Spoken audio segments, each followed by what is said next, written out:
Allahumma salli ala Sayyidina Muhammad wa ala alihi. Subhanallah, ingat Yayasan Ad-Din, saya akan ingat pelajaran munakahat. Masya Allah. Dan pada pagi ini, insya Allah, kita akan meneruskan pengajian munakahat kita, insya Allah, sebagai asas rumah tangga, ya, sebagai insya Allah, bersama-sama dengan Ketua Pegawai Eksekutif Yayasan Ad-Din, iaitu Ustaz Muhammad Sabri Nordin. Assalamualaikum, Ustaz. Assalamualaikum warahmatullahi. Apa khabar Pak Hana? Alhamdulillah, sihat. Ustaz sihat, ya? Alhamdulillah sihat. Masya Allah, ceria Ustaz hari ini, Masya Allah. Baik, Ustaz, kita terus kepada persoalan mengenai bab munakahat ni. Saya kira memang ini adalah antara bab yang ditunggu-tunggu oleh orang ramai. Oh, ya, sebab kalau bab nikah kahwin ni memang orang suka nak dengar. Ya, betul. Masya Allah. Baik, Ustaz, ini persoalannya. Ada satu situasi kes ni, ya. Kakak saya ingin berkahwin. Namun, bapa saya enggan menjadi wali bagi pernikahan tersebut. Okay. Apabila ingin bertemu dengannya untuk dapatkan persetujuan, nak sign pun mungkin, bapa saya melarikan diri. Dan tak mahu memberikan persetujuan untuk menjadi wali bagi pernikahan tersebut. Jadi, macam manakah kita nak menanggapi persoalan ini? Rumit ni. Bapa tak bagi tapi nak kahwin. Macam mana tu, Ustaz? Mungkin bapa tak suka calonnya kot. Gamak-gamaknya lah, ya. Itulah tu. Baik, Farhana. Sidang penonton yang dirahmati Allah sekalian. Situasi wali engkar, kita namakan dia wali engkar. Wali engkar ni banyak situasi boleh berlaku. Yang pertamanya, kemungkinan berpunca daripada perceraian. Ibu dan ayah bercerai, so anak-anak ni dibelarkan oleh ibu. Bila dibela oleh ibu daripada kecil sampai besar, dia tak rapat dengan ayah dia. Sebila dia nak kahwin nanti, ayah dia yang tidak bertanggungjawab ini akan timbul masalah. Satu. Yang kedua, kemungkinan wali meninggal. Ayah dah meninggal, so adik-adik ni terpisah. Mungkin adik perempuan ni tadi tinggal dengan saudara mara yang lain. Ya, abang-abang yang lelaki pula tinggal dengan saudara mara yang lain ataupun duduk dengan ibu dan sebagainya lah. So bila hubungan mereka tidak rapat, bila adik ni nak berkahwin, nanti abang-abang ni akan timbul pelbagai persoalan. Ada yang baik, tak kurang juga ada yang tidak memberikan kerjasama. Macam tadi lah nak jumpa ayah dan sebagainya. Yang sebagai seorang jurunikah saya banyak jumpa masalah ni. Banyak normal sangat. Normal lah, normal lah. Normal. Cuma bagaimana kita nak menyelesaikan isu ni? Yang pertama kita kena tahu bahawa sabda Nabi SAW, la nikaha illa biwaliyin wa syahidai adilin. Tidak sah nikah itu kecuali dengan wali dan juga dua orang saksi yang adil. Maknanya nak tak nak kita kena ada wali dalam satu-satu perkahwinan. Cumanya nak jadi wali ni, boleh tak orang perempuan jadi wali? Payah sangatlah ayah Mika ni. Tak? Baik mak je lah jadi wali, boleh ataupun tidak. Dalam hadis yang lain, Nabi SAW bersabda, la tuzawwijul mar'atul mar'ah wa la tuzawwijul mar'atu nafsiha. Yang tidak sah ataupun tidak boleh perkahwinan itu orang perempuan akan orang perempuan yang lain, dan juga tidak boleh, tidak sah perkahwinan itu orang perempuan menikahkan diri dia sendiri. Tak boleh. Jadi nak tak nak, lelaki lah yang perlu jadi wali. Dalam susunan wali ini dia ada dua kategori. Yang pertama wali hakim, yang kedua wali nasab. Wali nasab ni juga dia terbahagi kepada dua. Ni pening sikit dah puan. Okey, wali nasab ni ada dua. Yang pertama wali akrab, wali mujbir, yang kedua wali bukan mujbir. Wali mujbir ni apa dia? Wali yang ada kuasa nikah walaupun tanpa izin pengantin perempuan. Wali bukan mujbir, wali yang tidak ada kuasa untuk menikahkan seorang perempuan kecuali dengan izin pengantin perempuan. Sebab tu dalam hari ni kalau kita nak isi borang permohonan nikah tu, ya, dia ada borang keizinan pengantin perempuan. Dia bersesuaian dengan apa yang digariskan dalam agama kita, iaitu persetujuan ataupun keizinan daripada pengantin perempuan. Jangan kita rasa berat benar lah hari ni nak menikah, banyak pula borang nak kena isi. Tak, ya, sebenarnya dia tidak lari daripada kehendak agama kita. Cuma dari sudut zaman hari ini perlukan semua itu kepada dokumentasi. Maka borang-borang itulah nak melengkapkan dokumentasi bagi memudahkan pasangan tadi untuk menyelesaikan isu-isu yang akan berbangkit pada masa akan datang. Baik. Selain pada wali mujbir, wali bukan mujbir, wali juga terbahagi kepada dua, iaitulah wali akrab dan juga wali ab'ad. Apabila ada wali akrab, ni kata kunci dia yang perlu kita ingat. Apabila ada wali akrab, maka wali ab'ad tidak sah menikahkan dia. Jadi berbalik kepada persoalan tadi, bila kakak nak menikah, ya, ayah tak nak bagi keizinan, ayah tak nak bagi kerjasama. So macam mana nak buat? Boleh tak kita ambil abang jadi wali? Sebagai itu wali ab'ad atau? Ya, wali ab'ad.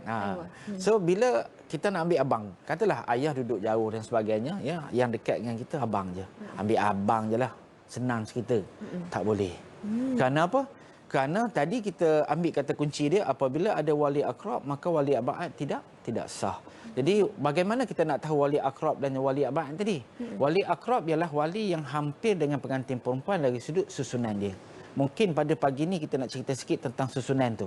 Baik. Supaya masyarakat kita jelas hari ni kalau ayah tak ada ataupun abang dah meninggal dan sebagainya, siapa lagi yang boleh kita harapkan untuk jadi wali. Dan di sini juga banyak berlaku pertukaran wali. Contoh,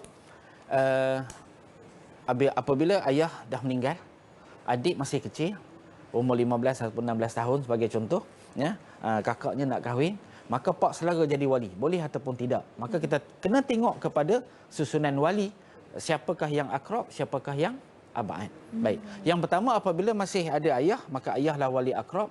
Yang lain-lain pada susunan itu adalah wali abad.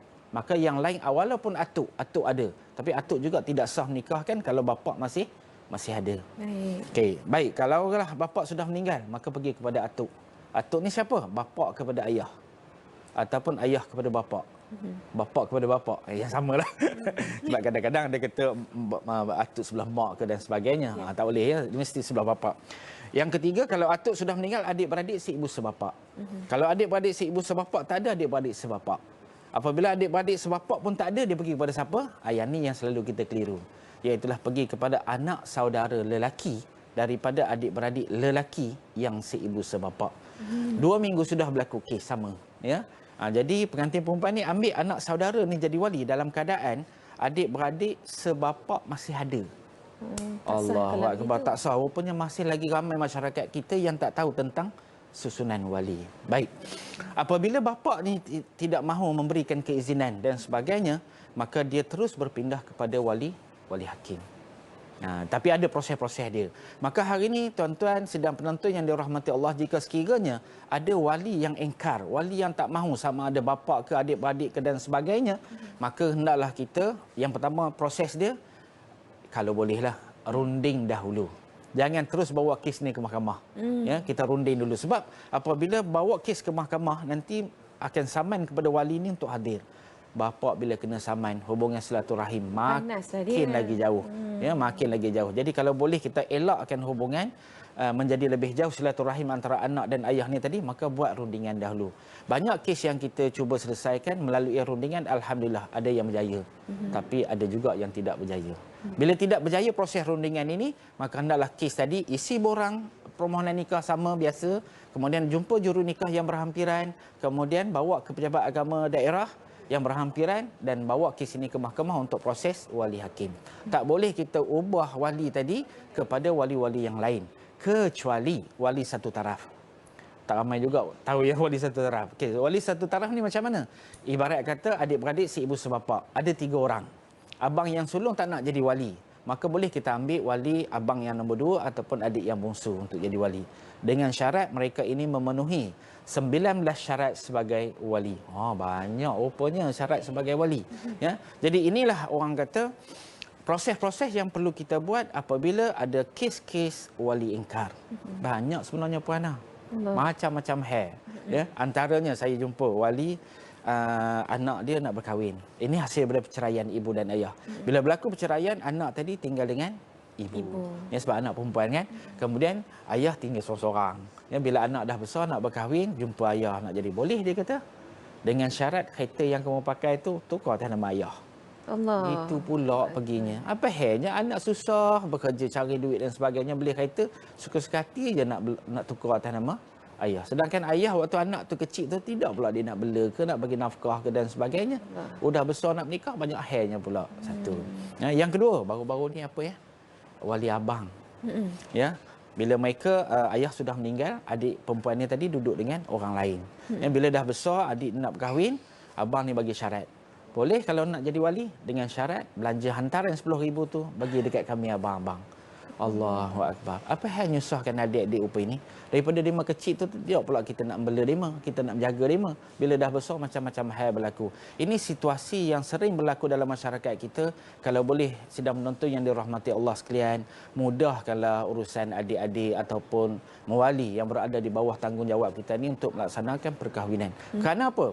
Apabila seorang pengantin perempuan mohon kepada walinya untuk dinikahkan, wajib bagi wali untuk segera nikahkan mereka. Jangan biar. Sebab apa? Kalau kita perbanyakkan, persusahkan mereka ni, kemungkinan kalau berlaku hubungan zina, siapa nak tanggung dosa? Ini kita tak nampak. Inilah yang patut kita beri perhatian dalam pengurusan masyarakat kita. Mudah-mudahan dengan itu kita jaga mereka, kita uruskan dengan mudah. Mudah-mudahan kita dapat bina baiti jannati, rumahku syurgaku, insya-Allah. Kita minta sanan kepada para wali dekat luar sana untuk sentiasa cakna memudahkan urusan anak-anak di bawah jagaan kalian semua, insya-Allah. Nak berhenti rehat seketika, Ustaz. Kita nak sambung lagi mengenai bab munakahat ini, insya-Allah selepas ini. Dan assalamualaikum, jangan ke mana-mana.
Allahumma salli ala sayyidina Muhammad wa ala alihi. Baiklah, subhanallah, kita faham sedikit sebanyak mengenai apakah itu wali, wali hakim, wali mujbir, wali akrab dan juga wali abad. Subhanallah, kan. Kita kena cakna sebenarnya bab-bab wali ini untuk memudahkan urusan pernikahan bagi ahli keluarga kita. Dan mungkin Ustaz nak membuat sedikit kesimpulan tentang tadi Ustaz katakan banyak sebenarnya kisah-kisah yang mana para wali-wali ini para wali-wali ini kata orang merumitkan keadaan Ya, untuk betul.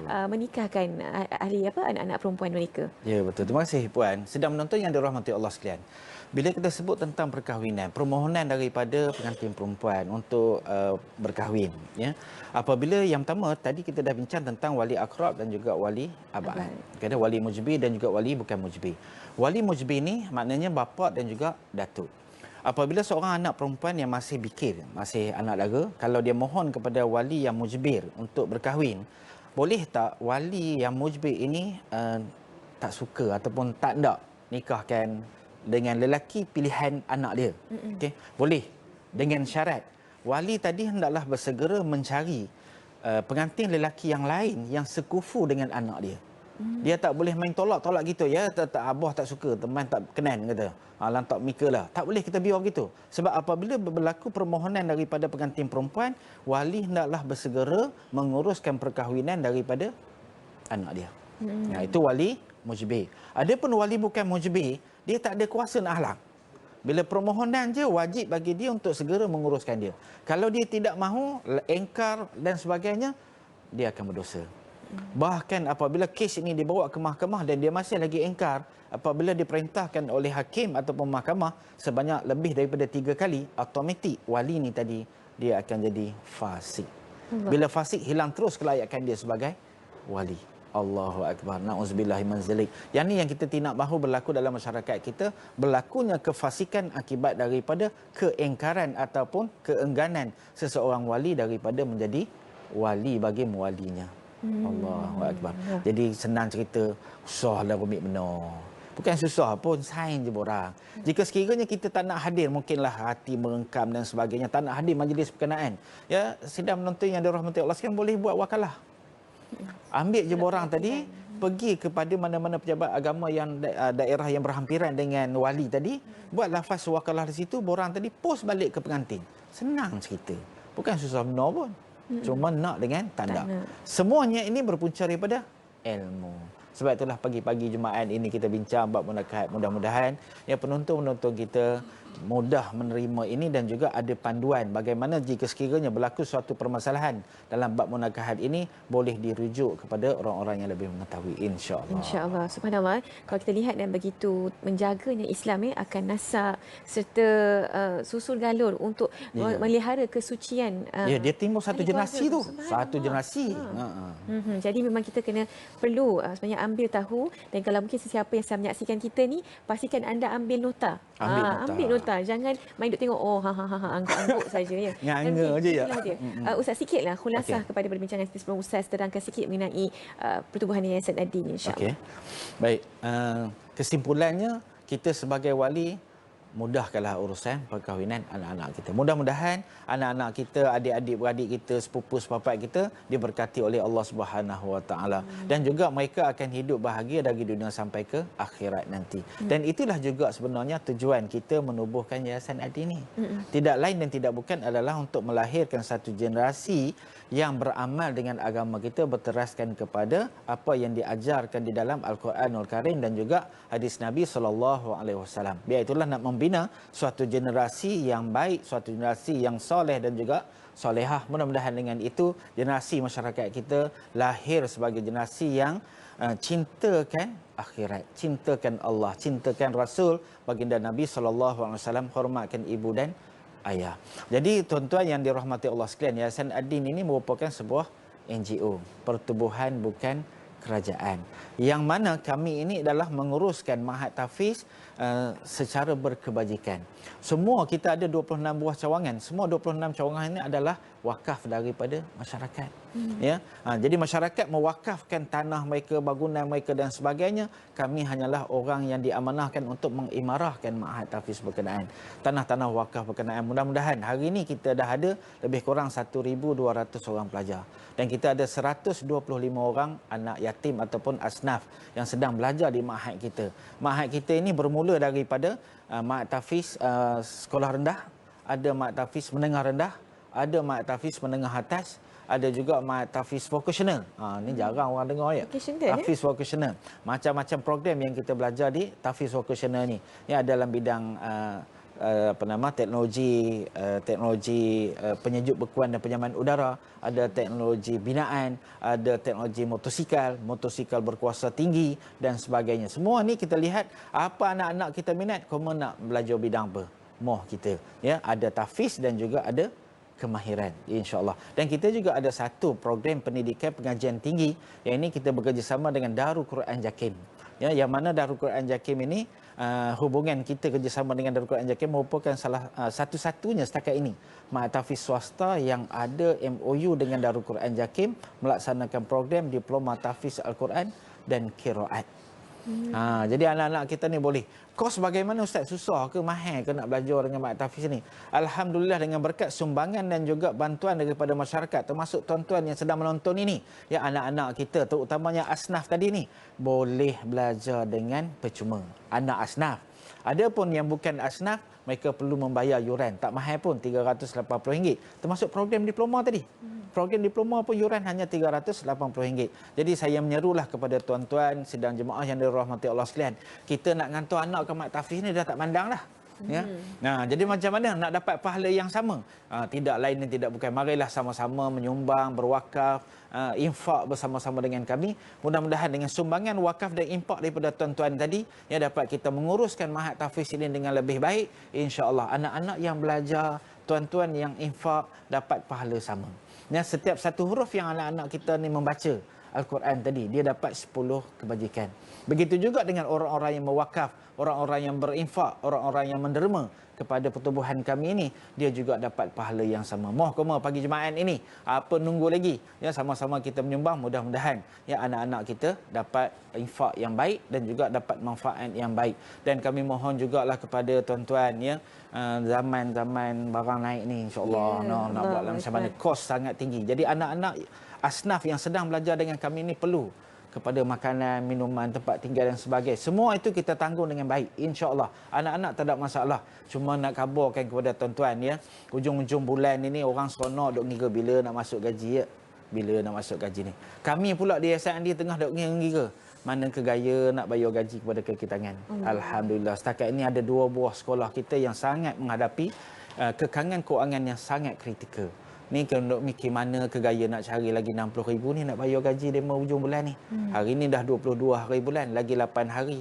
Demo duk tanya ustaz mana ke gaya nak bayar gaji ni. Insya-Allah mudah-mudahan pagi Jumaat ini tuan-tuan, moh kita sama-sama menyumbang. Moga-moga anak-anak kita yang belajar di Mak Tahfiz dapat pengajian yang baik dan guru-guru yang sedang mengajar juga mendapat impak yang baik. Tidaklah demo nak ngajar free aja dak. Kita pun perlu kehidupan ni, perlu kepada makanan, pakaian, tempat tinggal, ya, kereta dan sebagainya. Mereka juga perlu untuk bergerak, ya, bagi memberikan pendidikan yang terbaik kepada anak-anak kita. Jadi moh kita sama-sama menyumbang, mudah-mudahan anak-anak kita ni dapat belajar dengan baik tuan-tuan, ibu-ibu kita, ya, guru-guru kita, insya-Allah. Jadi 125 orang anak asnaf ini bukan senang nak nanggung lima, ya, makan, minum, demo dan sebagainya.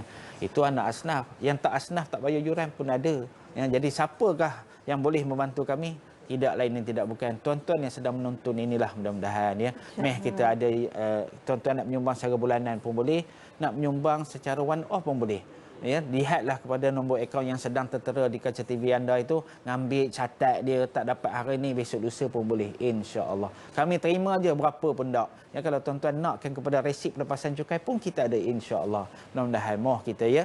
Sekian wabillahi taufiq hidayah. Assalamualaikum warahmatullahi wabarakatuh. Waalaikumsalam warahmatullahi taala wabarakatuh. Jazakumullah khair kepada Ustaz Muhammad Sabri Nordin selaku Ketua Pegawai Eksekutif Yayasan Ad-Din. Kita nak berhenti lihat seketika. Insya-Allah kembali lagi selepas ini. Assalamualaikum.